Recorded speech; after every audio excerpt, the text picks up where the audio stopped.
Hi, I'm Jacob Gallucci, and today I'd like to review what I think is one of the worst movies of all time. And believe it or not, this is another movie the Nostalgia Critic did not review. I'm surprised because it's so bad. It's Gone Fishin'.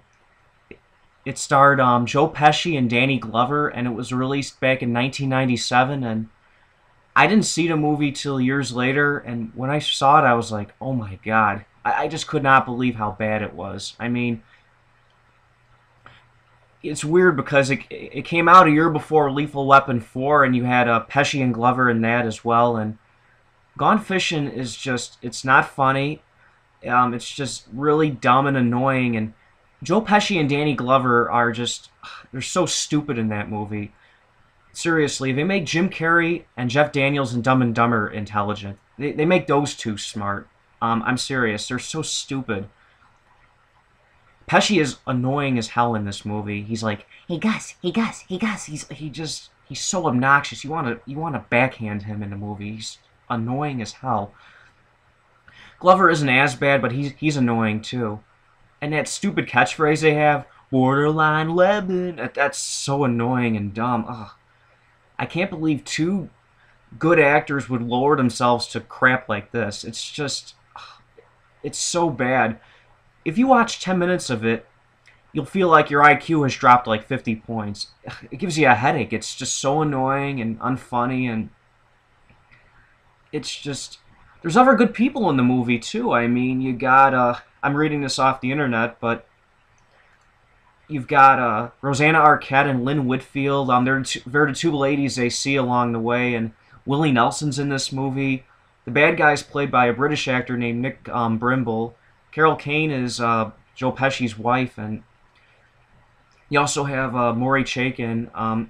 He's a relatively well-known character actor. He plays the waiter in the scene when Pesci and Glover are at the restaurant. And Louise Fletcher, yes, Nurse Ratched herself from One Flew Over the Cuckoo's Nest. Louise Fletcher plays the restaurant owner in a scene early in the movie when the British guy steals Pesci and Glover's car. And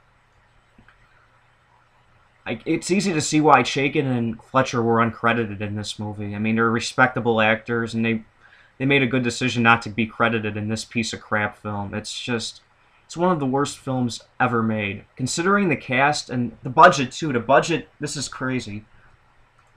The budget of the film was $53 million, and it made only $19.7 million. That's it. It was a huge bomb. It's just awful. And I just can't believe it was made. I've read on IMDb.com that initially it was going to be made with Rick Moranis and John Candy, and unfortunately Candy died and Rick Moranis had retired from films at that point, and it would have been interesting to see this movie with them, because it would have been better for sure.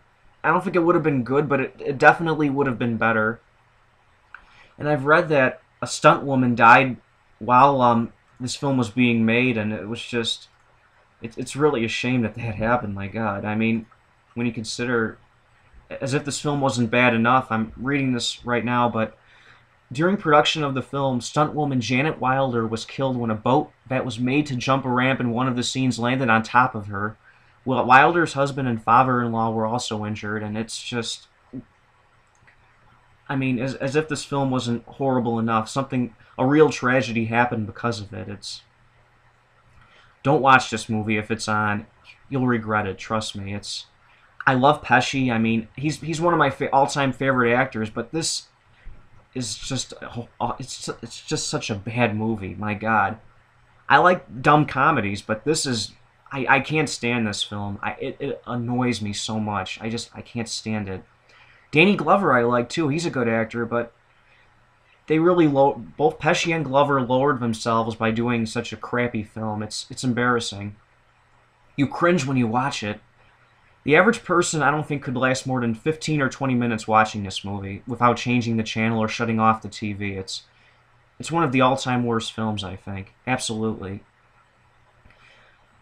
Anyway, sorry for rambling, but there was so much to say about this just hideous film. It's just an absolute mess. It's just a debacle. There's no other word. A movie's an absolute debacle. I'll be back tomorrow with 2 new videos, and they'll be I'll hopefully have a lot more positive things to say when I'm on tomorrow. All right, take care. I'll talk to you.